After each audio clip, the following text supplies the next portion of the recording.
la tarea o emprendió la tarea de desandar un camino que tuvo que ver con la muerte de Lucila López, que fue un femicidio, y narrarlo o reversionarlo, no como los medios lo contaron en su momento, o en parte sí, sino volver a escribir eso que fue. ¿Por qué este tema, Celeste? Buenas noches y gracias. A vos, Cori, por invitarme. Bueno, en realidad surge de la necesidad de retomar el caso de Lucila, porque Lucila la asesinan en 2010, todavía no existía la figura del femicidio, recién llega en 2012, así que su femicida, porque así lo llamo, fue condenado por homicidio simple. Y en realidad es esta necesidad de colaborar con la familia de Lucila para traer de nuevo la figura de Lucila a la actualidad, para que el caso no sea olvidado y para de alguna manera darle un cierre, si se quiere, a la historia de Lucila y a la lucha que hizo su mamá, Marisa, durante todos estos años, tratando de buscar justicia, que nunca llegó o que llegó de manera corta e insuficiente. Marisa Iturrat, la mamá de Lucila, sabemos, presentó incluso ante el Consejo Deliberante el pedido de que los representantes de Bragado pudieran repudiar la presencia del femicida de su hija en las calles de Bragado, porque le decimos a la gente, al ser juzgado en un juicio abreviado, quedó libre, cumplió una condena corta, quedó libre y volvió a Bragado, rehizo su vida, formó una familia, caminó las mismas calles que Lucila y que las amigas de Lucila, y eso generaba un cierto malestar, tristeza, ¿cómo llamarlo? Vos las entrevistaste a todas. Yo las entrevisté a todas. Lo que hice fue, en realidad, recuperar la historia de Lucila y usar un género que se llama periodismo narrativo y hacer distintas crónicas contando desde que Lucila deja su casa para ir a un recital en Junín hasta la marcha de Ni Una Menos en 2015, donde su mamá vuelve a tomar la calle, o en realidad toma la calle por primera vez, portando un cartel con la cara de Lucila y pidiendo justicia. Esto que vos decís de él circulando por la calle es la representación de la violencia de la que vos decías como introducción al principio del programa.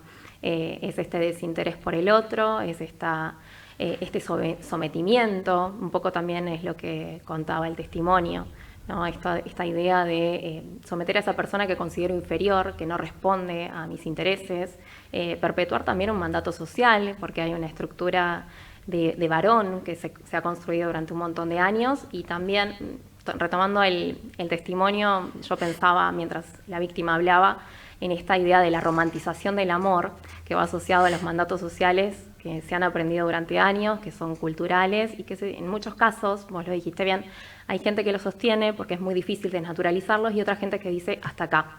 Y acá es donde entran distintas instituciones que son las que ayudan ante una situación de violencia. En mi caso era esto, era contar y permitirle a cualquier lector que le interesara este tipo de hechos, brindarle herramientas, porque en realidad es esto, estoy completamente segura que es una cuestión de educación.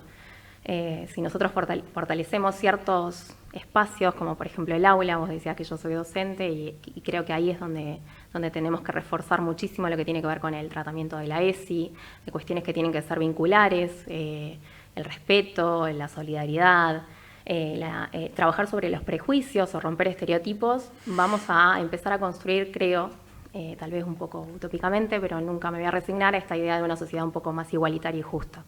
Analizaste cómo se trató la noticia y si bien no estaba la figura de femicidio, esta cuestión que tienen estos temas que obviamente irrumpen en la vida privada de los otros, habla muchas veces más de las víctimas que del victimario. Es decir, ella tomó alcohol, ella quiso tener relaciones, ella era una amiga con derecho, ella y ella. Y el asesino, les contamos por si no saben, la mató, la violó y durmió con el cadáver hasta el otro día y pensó lo que iba a hacer.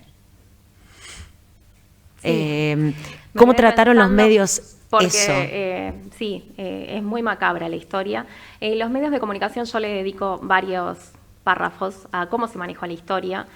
Cuando, por ejemplo, vine acá al canal y acá no tenemos archivo audiovisual, así que no tengo esa parte para mi investigación, pero sí pude acceder al archivo de La Voz de Bragado, donde encontré 3 notas, 2 recuperadas del diario, con información del diario Democracia, y uno que salió en un suplemento que se llamaba Extra en ese entonces, que no era información generada desde acá, y otra que era el entierro de Lucila. No hubo un desarrollo de la información como se tendría que haber hecho. También entrevisté a Marcelo Méndez y a Adriana Ferrari, quienes eran los conductores del noticiero. Y ellos, a ver, con la información que se tenía, recién se empezaba a hablar de violencia de género, entonces creo que hicieron lo que pudieron con lo que tenían en ese momento, pero tal vez hubiese sido necesario, urgente, esta cuestión de prestar el micrófono, la cámara, una hoja en el diario, para que la familia de Lucila planteara lo que estaba sucediendo, porque bien contás vos que toda la investigación, todo lo que se recolectó como información, y no hasta no hace mucho, y sigue pasando en algunos medios en los que se responsabiliza a la víctima de lo que le sucede. El foco está puesto en la víctima, porque si le pregunto a la audiencia o te pregunto a vos o a mi compañero acá, qué cara tiene determinado victimario, no lo recordamos, pero sí nos acordamos de muchas mujeres que han llegado a los medios nacionales y que han tenido el espacio en pantalla a partir de su muerte, ¿sí? De su femicidio. Entonces ahí es donde hacen agua los medios. Sucede mucho en las comunidades chicas donde por cuestiones vinculares, de respeto, de temor no hay compromiso. Entonces ahí creo que es donde falla el rol periodístico, y esa es un poco la crítica que hago en el libro. Sí, y la compartimos porque el victimario vive en la ciudad de Bragado, Lucila no. Pancho Acuña, así lo conocemos nosotros, el doctor Rafael Acuña, es abogado penalista. Y bueno, primero, ¿cuál es tu mirada sobre este tema o sobre esta cuestión, Pancho, en cuanto a las denuncias que se multiplican y los casos que lamentablemente se encuentran en esa multiplicación? Buenas noches y gracias. Gracias por la invitación y además por animarte a hablar de un tema tan complejo y tan difícil y que a veces divide, ¿no? a la sociedad.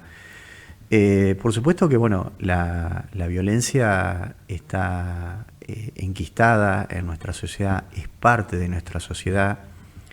Yo tengo una visión de que la violencia de género como concepto no existe. Sí existe violencia, obviamente, hacia las mujeres, pero quienes son violentos no son todos los hombres, son los que son delincuentes, los que quebrantan el ordenamiento jurídico, los que violentan económicamente a las mujeres, psicológicamente, las maltratan, las abusan. Y me parece que, y hoy casualmente reflexionaba y pensaba acerca de lo que iba a decir hoy acá, así como se requiere y se indica que este tipo de casos deben ser investigados con perspectiva de género, también tenemos que plantear que la perspectiva de género nos lleve a pensar que no todos los hombres somos violentos ni agresivos, porque si no terminamos generalizando y metiendo al género masculino dentro de una bolsa y lamentablemente todos terminamos involucrados en un concepto del que no somos parte, por lo menos no todos. Pero la violencia existe, por supuesto, y por eso también es que el Estado argentino, a través de un sistema protectorio, ha firmado compromisos internacionales que específicamente le indican al Estado cómo deben investigarse este tipo de casos con perspectiva de género y cómo debe llevar adelante la tarea los organismos e instituciones con un concepto que se denomina la debida diligencia reforzada, para precisamente evitar que aquella persona que lleva, ¿no?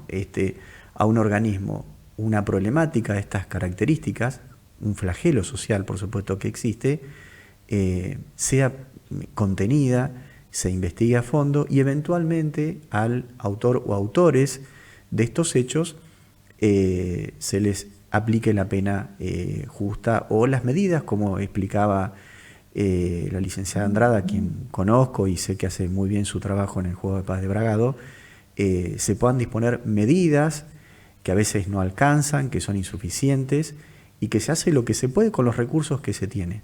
Porque obviamente los recursos del Estado son finitos y los problemas son muy grandes. ¿Existen denuncias falsas? Yo he leído muchos de tus posteos y te lo manifesté acerca de buscar por ahí un resarcimiento público, ¿no?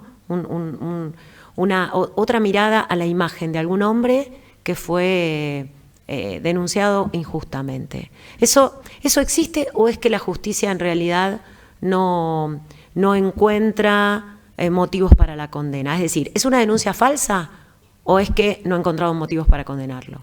¿Se entiende lo que sí, pregunto, perfecto. No, eso hay que investigarlo en cada caso concreto. A veces, por supuesto, se arriba a una absolución porque no se logra el estándar constitucional que se requiere alcanzar un cuadro probatorio más allá de toda duda razonable. Uh-huh. Y si no se alcanza el estándar probatorio de más allá de toda duda razonable, la persona hay que absolverla. Pero eso no quiere decir que la denuncia haya sido, que el origen haya sido falso, ¿no? Existe una duda razonable para encontrar responsable a esa persona. Bien. Y, por supuesto, lo ampara la presunción de inocencia, entonces, por lo tanto, el Estado, a través de esa presunción de inocencia y no haber logrado destruir esa presunción de inocencia, la obligación es absolver a esa persona. Pero además, existen otros casos, son los menos, por supuesto, pero existen, donde se utilizan lamentablemente todas estas herramientas para perjudicar a los hombres. Y ahí creo que lamentablemente se termina deslegitimando un reclamo que es absolutamente legítimo.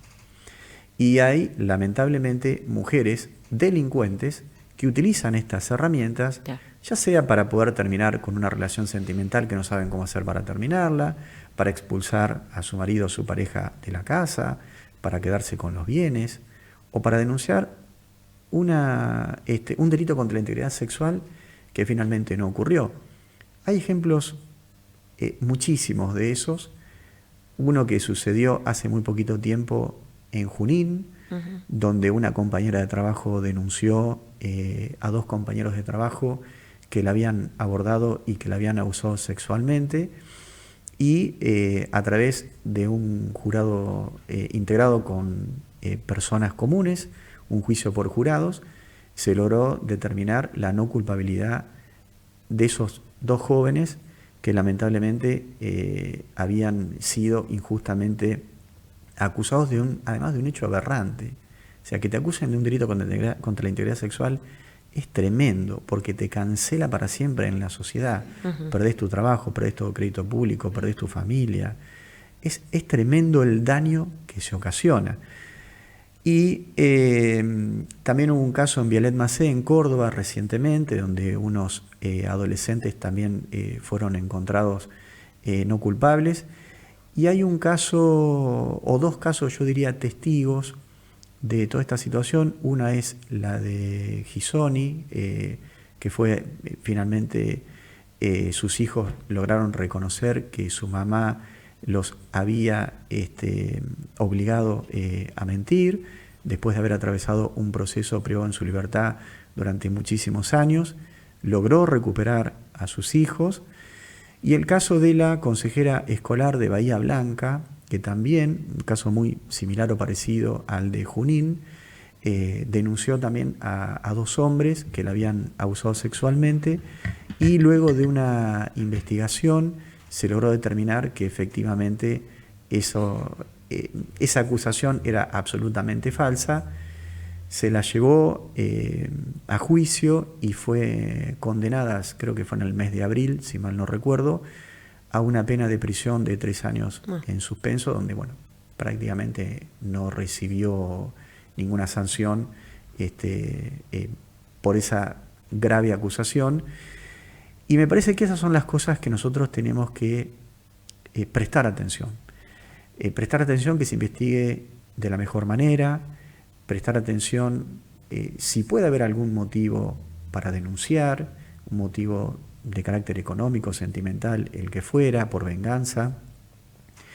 Creo que hay una porción de la justicia de jueces que fallan con temor, que tienen miedo, y creo que lo peor que nos puede pasar en una democracia es que los jueces fallen con temor. Esto tiene que ver porque también es cierto que los jueces, cuando dictan algo que a la sociedad no les gusta, son denunciados.